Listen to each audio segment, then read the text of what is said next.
부동산 교육은 랜드프로. 안녕하세요. 랜드프로 아나운서 연호진입니다. 자, 오늘은 우리 토지 투자를 공부하시는 분들, 저를 비롯해 토지 투자를 공부하시는 분들께서 굉장히 또 궁금할 만한 내용으로 준비를 해봤는데요. 아무래도 좀 디벨로퍼 분들이라면 이 레버리지 투자에 대해서 굉장히 또 관심이 많으실 겁니다. 그래서 오늘은 과연 토지도 대출이 되는지, 얼마만큼 대출이 되는지에 대해서 알아보는 시간 준비했습니다. 세상을 바꾸는 토지 투자의 우리 고상철 대표님 모시겠습니다. 자, 안녕하세요. 세바토의 고상철입니다. 반갑습니다. 네, 대표님, 저도 요즘 토지 투자를 조금 이렇게 기초반으로 공부를 좀 하면서요. 궁금한 내용이기도 했고, 저를 비롯한 또 대다수의 분들이 또 많이 물어보시는 질문 중에 하나가, 과연 이 토지도 주택처럼 대출이 되는지, 그리고 얼마만큼 되는지, 이런 부분에 대한 또 의문점 가지신 분들이 상당히 많거든요. 내 질문을 한 1000번을 받은 것 같아요. 1000번을 받았는데, 토지마다 이제, 어떤 토지는 대출이 되고, 네네. 어떤 토지 대출이 안 되는 토지가 있거든요. 근데 대출이라는 거는 이제 그 땅이 가치가 있다고 생각하고 은행에서 담보를 잡고 돈을 빌려주는 거라, 네. 일단 바로 이용할 수 없기 때문에 담보 가치가 되게 낮아요. 그래서 보통 한 40%에서 50% 정도는 일반적으로 대출이 되는데, 그러니까 예를 들어서 한 10억짜리 땅을 산다 그러면 한 5억 정도 대출이 되는데, 이게 어떤 분들이 이제 그 정도 선이라는 건 다 아는데 더 많이 받는 방법은 없냐 이렇게 물어보시는 분도 있어서 그런 부분에 대해서 내가 설명을 좀 드릴게요. 평균 50%면 우리가 그 조정 대상 지역에서의 LTV 정도라고 생각을 하면 되겠네요. 그렇죠. 네. 조정 대상 지역에서 우리 아파트 대출 받을 때 조정 대상 지역이 현재 투기과열지구 같은 경우는 40%. 네네. 네, 이제 조정 대상 지역이 현재 50%인데 네네네. 보통 한 절반 정도 받는다라고 보시면 되는데. 대출이 안 나오는 게 있어요. 어떤 땅은, 이 땅은 대출이 되는데 왜 이 땅은 대출이 안 되냐. 그 땅에 대한 담보를 가치로 하고 있는데 그 땅을 이용을 못하게 돼 있는 거는 그 땅에 뭔가 제한이 되는 것들이 있을 때. 그래서 그 보통 이제 무허가 건축물 같은 거예요. 그래서 질문한 게 토지 위에 무허가 건축물이 뭐 허가가 되냐, 대출이 되냐 이런 질문 되게 많이 받았거든요. 네네. 그러니까 쉽게 말하면 이제, 토지를 내가 매입을 하든 네네. 경매로 취득하든 우리 가면 사진 많이 보잖아. 카카오 맵을 보거나 그 네이버 지도를 보면 그냥 땅이니까 아무 문제 없을 것 같은데 막상 가면 비닐하우스가 막 있는 경우도 있고. 아, 비닐하우스도 건축물로 인정을 받나요? 공작물. 아, 공작물. 걔는 이제 그렇죠, 공작물이죠. 그렇죠. 지붕이 없으니까. 지붕하고 기둥이 없으니까. 그렇죠. 네. 아, 또 공부했네. 네. 지붕하고 기둥이 있거나 또 벽이 있어야지 건축물인데 허가 없이 건축물을 전놨기 때문에 무허 건축물이잖아. 얘는 무조건 철거해야지만 되는 건데 무허 건물이 있는데 우리가 어떻게 건축물을 우리가 대출해 주냐 뭐 이렇게 나와요. 네. 그러니까 이제 무허 건축물, 뭐 비닐하우스, 뭐 묘지 이런 거는 없애야 돼요.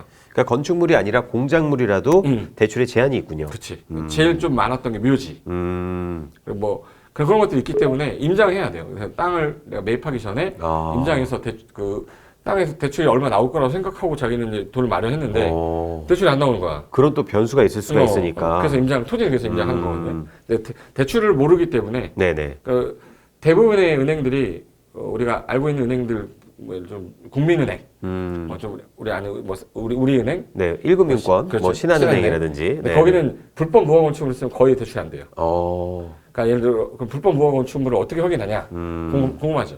네네네네. 안 궁금해? 불법 무허가 건축물인지 아닌지를 일단 가서 보는 방법밖에 없는 거잖아요. 가서 건물이 있는데 저게 네. 불법인지 아닌지 어떻게 구분하냐? 이게 궁금한 거지. 그거는 일단 지목을 보면 알 수가 있겠죠. 그 지목이 예를 들어서 건축을 할 수 없는 지목인데 거기에 이렇게 만약에 건축물이 있다면 그건 이제 무허가 건축물이 되지 않을까요? 그렇게 생각하시는 분들이 많아요. 네네. 근데 지목이 전이든 답이든 건축물이 있다 해서 무허가 건축물 아니에요. 그게 이제 지목 변경을 마지막에 하는 건데 지목 변경 안 해놓은 건물들이거든. 그러니까 건물을 짓고 난 다음에 사용승이 떨어지면 그때 지목 변경을 하는데. 건축물을 짓고선 지목 변경을 해도 상관이 없다는 말씀이시죠? 네네. 건축물을 짓고 난 다음에 마지막에 바뀌는데 그 사람이 안 해놓은 거야. 왜 안 해놨냐면 재산세 안 내려고. 지목 변경이 만약에 전인데 대로 바뀌면 개별 공시가가 올라가요. 그렇죠, 그렇죠. 개별 공시가 올라가면 재산세 기준이 되잖아. 그러니까 이제 보유세 같은 재산세가 많이 나가니까 저 같은 경우도 제 단독주택이 지금 현재 전월주택 있거든요. 그 지목이 장이에요. 그러면 원래는 대여야 되는데 장이나 농지인 상태에서도 건축물을 올려도 상관은 없다는 말씀이세요? 그 땅에다가 예를 들어서 인허가를 받아서 건물을 다 짓고 난 다음에 건축물 대장이 나오면 그걸 가지고 가서 지목 변경 신청을 마지막에 하는 거예요. 그러니까 지목이 먼저 바뀐 상태에서 건물 짓는 게 아니에요. 아. 마지막에 바뀌는 거기 때문에. 결국은 지어놓고 네. 나중에 가지고 가서 이제. 네. 그래서 전이어도 건물이 있는 거예요. 근데 그거 무허가 건물이라고 안 하고 건축물 대장을 뜯어봤는데 안 나오는 경우가 있어요. 그러니까 건축물 대장을 뜯어봤는데 안 나오거나 그리고 이제 그 도로보다 낮아요. 낮았는데 건축물이 있어. 일반적 무허가 건축물이라고 보시면 돼. 성토를 하고 나서 올려야 해야 되는데. 그러니까 우리가 대지가 되려면 도로보다 높아야지만 되는데 그렇죠. 낮은 데다 전놨으면 지나가서 보자마자 저 무허가 건축물인데 바로 볼 수 있는 거지. 네네네. 그러니까 그런 것들을 찾아내야 되는데 특히 이제 묘지 같은 경우나 철탑 이건 거의 대출 불가능해요. 근데 이거를 어디서 또 들으신 분들은 또 절대 안 되는 줄 아는 거야. 그래서 제가 이제 준비한 게 이게 묘지는 어떤 관리에 따라서 상담을 통해서 또 묘지를 이장하겠다라는 전제하에 또 대출해 주는 경우도 있어요. 그건 이제 은행이 어떤 은행의 담당자를 만나냐에 따라 다르기 때문에 그 부분은 좀 확인하시면 되고. 네네. 그래서 제가 이제 안 된다라는 것만 생각하지 마시고 되는 경우도 있다라는 것만 좀 보시라고. 네네네네. 그래서 이제 무허가 건축물이 있을 때 건축물 헐어야 되냐라고 하는 분이 있는데 그건 이제 안 헐어도 되는 경우가 있어요. 그러니까 헐지 않고도 대출 가능한 경우가 1금융권은 좀 약간 빡빡해요. 근데 2금융권 같은 경우는 그 땅에 무허가 건물이 있는 거야. 네네. 그럼 이제 그 건축물에 아마 누가 들어가 살겠죠? 그럼 그 사람을 소액 임차 보증금 정도는 빼요. 그럼 만약에 이제 그 땅이 한 10억짜리 땅인데 임차 보증금이 한 3천, 예를 들어서 5천 있어. 그럼 5천만 원을 빼고 그러니까 그 사람이 점유하고 있는 만큼을 뺀다는 말씀이시죠? 그렇죠. 그 사람이 임차 보증금을 내고 있을 거예요. 그 사람이 이제 보증금을 내고 있는 그 보증금이 5천이다. 그럼 이제 그 5천을 제외하고 돌려줘야 되니까. 그러니까 9억 5천 정도를 가지고 기준으로 대출을 발생하는 거지. 그래서 이제 시세로 따지면은 보통 우리가 시세라고 하잖아요. 네네네. 시세라고 하면 이 땅이 현재 시세가 얼마야? 그러면 보통 우리는 시세의 90% 정도가 감정가가 나와요. 시세의 90% 정도 감정가가 나오는데 그 90% 감정 가격에 보통 한 70%? 70% 정도가 이제 대출이 되는 거예요. 그러니까 시세의 70%가 아니라 시세에 따른 감정가의 70%라는 말씀이시죠? 그렇죠. 네네. 시세에 따른 감정가가 있으면 그 감정가의 70%가 나와요. 그러니까 되게 쉬운 공식으로 하면 시세가 1억이에요. 1억이면 90%면 9천만 원이잖아요. 네, 9천만 원이 감정가가 되겠죠. 거기에 이제 70%야. 그러면 9천만 원에 70%에 97에 63. 6,300만 원 네네. 정도가 대출 나오는 거지. 그래서 보통 우리가 땅 가격이 얼마 나와요? 그럼 시세 한 60%예요? 이렇게 얘기하는 거예요. 60% 정도로 보면 네, 적합할 것 같습니다. 네. 그래서 공식처럼 따지는 게 그냥 63%. 그래서 97에 63이잖아요. 90에 70을 또 곱해야 되니까. 그러니까 시세의 63%라고 그렇죠. 생각을 하는 게 시세의 가장 63%. 근데 공식처럼 만들어 놨으니까 그 정도만 보시면 되고 여기 이제 금융권 중에서 무허가 건축물 있어도 대출 가능한 은행 조견표 제가 그때 대출 때문에 알아봤을 때 제가 만들었던 그 자료였는데 종류가 전답, 대지, 잡종지, 뭐 공장용지, 뭐 목장용지 다 돼요. 무허가 건축물 있는 토지도 되는데 일단 일반 시세가 5억 정도 이하여야지만 100% 시세 인정해 줍니다. 근데 서울은 시세 한 75% 정도까지. 그러니까 예를 들어서 서울은 땅값이 비싸잖아. 네네네. 시세 75% 정도까지 인정해 주는데 경기로 내려가면 조금 약간 땅값이 많이 올라가는 속도가 낮으니까 서울은 거래가 많이 되니까 확인이 잘 되는데 외지로 갈수록 그렇죠. 거래가 많이 안 되기 때문에 네네네네. 그 거래 시세를 인정할 수 없다는 거죠. 그러니까 약간 낮추는 거죠. 그래서 일반적으로 사람이 좀 많은 서울, 뭐 부천, 인천, 경기는 대부분 이 정도 선으로 하고 신용도가 너무 떨어지면 또 안 해줘요. 그러니까 시세로 인정하기 힘든 외곽 지역일수록 좀 힘들다는 말씀이시죠? 없이 떨어져요. 네네네. 그리고 이제 이자 납입 능력만 되면 거의 소득 증빙이 되면 난 예를 들어서 직장을 다닌다. 매달 얼마씩 들어온다라는 그런 것만 인정이 되면 거의 대출은 가능하다고 보시면 되고 보통 한 6%에서 7% 정도가 연 이자라고 보시면 돼요. 그럼 예를 들어서 1억 정도라고 하면은 연 6, 700 정도. 네. 700 정도. 그럼 이제 10억이다 그러면 이제 6천에서 7천 정도. 그리고 이제 이 질문만 한번 읽어보실래요? 고 대표님, 토지는 대출이 예전에 제가 토지를 매입할 때 대출이 50% 정도 나왔는데요. 이번에도 토지를 매입해서 꼬마 빌딩을 지어 보려고 하는데 많이 받을 수 있는 방법이 있나요? 하고. 이 질문 되게 많이 받은 거예요. 그러니까 50%밖에 안 되는데 더 받을 수 없냐? 그치. 이 얘기신 것 같아요. 또 배운 건 있잖아요, 지금. 예전에 한 50% 나올 거예요 라고 얘기해줬던 분인데. 그 정도는 그러니까 알고 계시는 거예요. 알고 있는 거야. 근데 자기는 좀 더 많이 대출을 받을 수 있는 방법이 뭐냐 이런 거 물어본 거야. 그래서 방법이 있어요. 이게 이제 경매는 우리 경매를 많이 이용하는데 매매는 거의 담보대출이 토지에 있는 현재 가치에 따라 한 40-50% 정도 대출을 해주는데 경매로 하게 되면 그 경락 잔금 대출이 있어요. 네네네. 그 잔금 대출의 낙찰가에 보통 우리 7-80%까지 대출이 나와요. 그러니까 10억짜리 낙찰을 받으면 네네네. 8억 정도가 대출이 돼. 그냥 2억만 있으면 되는 거지. 그래서 이제 우리가 보통 이제 그래서 토지는 경매로 많이 취득하는 경우가 많아요. 그러니까 비싼 땅. 보통 이게 한 그 주택으로 따지자면 조정 대상 지역이나 투기과열 지구 정도밖에 안 되는 대출을 비규제 지역만큼은 받을 수 있다는 올려주는 말씀이시네요. 거죠. 그죠? 그러니까 경매로 이용한다면. 그래서 이제 굳이 땅을 매매로 안 사도 내가 지려고 하는 지역의 위치가 여기 딱 정해져 있는데 마침 또 토지 그쪽에 나왔어. 맞으면 경매로 취득해서 대출 많이 일으키면 내가 현금이 많지 않아도 대출로 또 토지 취득했다가 나중에 어느 정도 시점에 대출을 더 끄집어내죠. 토지가 더 올라가면 대출 가격을 좀 더 더니까 건축비 충당하는 데도 쓸 수 있기 때문에 경매를 많이 이용하는 게 대부분이라고 보시면 되고 그래서 내가 이제 공식처럼 만들어 놓은 게 다음 표거든요. 네네네. 이 표가 그거야.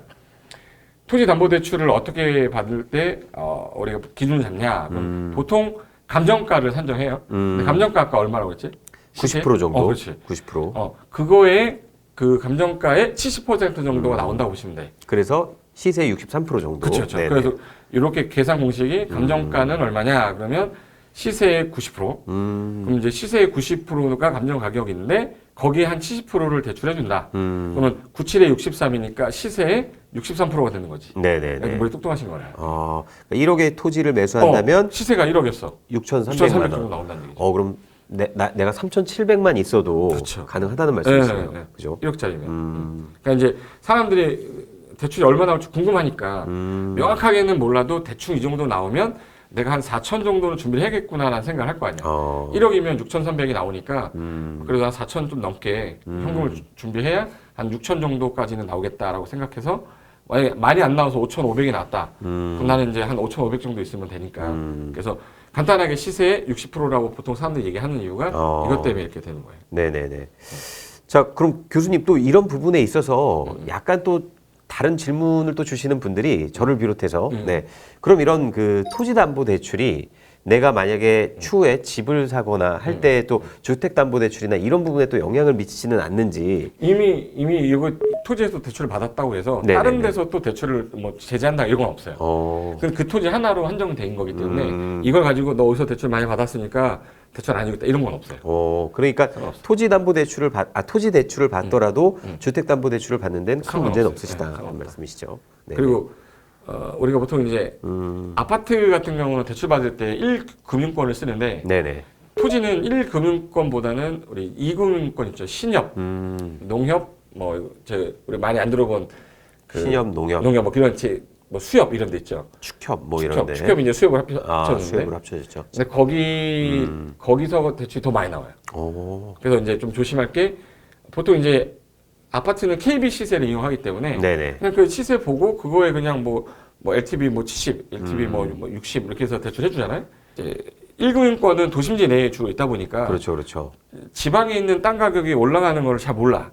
잘 모르니까 되게 보수적으로 감정가를 잡을 수밖에 없어요. 이게 만약에 시세가 1억인데 진짜 이거 1억이야? 잘 모르니까 60% 잡는데 근데 여기 신협이라든지 농협은 그쪽 단위 농협이잖아요. 잘 알잖아. 그러니까 1억 맞아. 우리는 대출 더 해줄게. 그래서 이 금융권이 그래도 약간 리스크가 좀 덜해요. 이 사람들은. 그래서 대출이 좀 더 잘 나오니까 이제부터 두 가지는 꼭 알고 갔으면 좋겠어. 아파트 대출은 1금융권, 토지 대출은 2금융권. 그래서 공식처럼 내가 결론 만들어놨어요. 그래서 이제 아파트는 어디 간다 이렇게 하면 돼. 아파트 대출은 뭐 신한은행, 그렇죠. 신한은행, 네, 우리은행, 국민은행, 하나은행, 국민은행. 그렇죠. 네, 뭐. 이제 걔네들은 어차피 KB 시세를 쓰니까. 근데 이제 토지담보대출은 그 지역에 있는 농협이나 수협이나 수협, 신협 등에 가는 게 가장 대출이 좀 많이 나오는 거기 때문에 그 활용하는 게 제일 좋을 것 같다. 그래서 이제 토지도 담보대출이 잘 나오는데 어떻게 받아야 되는지를 말씀드린 거고 그리고 어디 은행이 좋은지 말씀드린 거고 지역에 따라 어디로 가야 되는 건지 말씀드렸으니까 이런 개념이 좀 잡혀 있으면 땅 살 때 내가 어떻게 대출을 해야 될지에 대한 판단을 좀 쓰실 거예요. 그러면 혹시 그 토지담보대출을 받을 때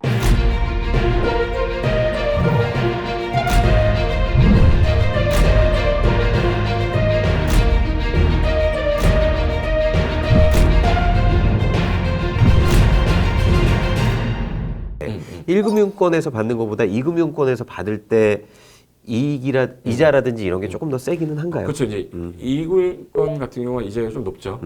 예를 들어서 이제 금액이 이제 커지면 뭐 10억, 뭐 20억 가버리면 이자가 이제 좀 높으면 엄청나게 많이 나가는데 우리가 이제 소액 토지를 투자하는 사람들이기 때문에 그 금액 단위가 낮기 때문에 이게 1금융권하고 2금융권 갔을 때 그게 별 차이가 그렇게 크지 않아요. 여기 4%다 그러면 보통 우리가 이제 연 3.8, 4% 정도예요, 아파트가.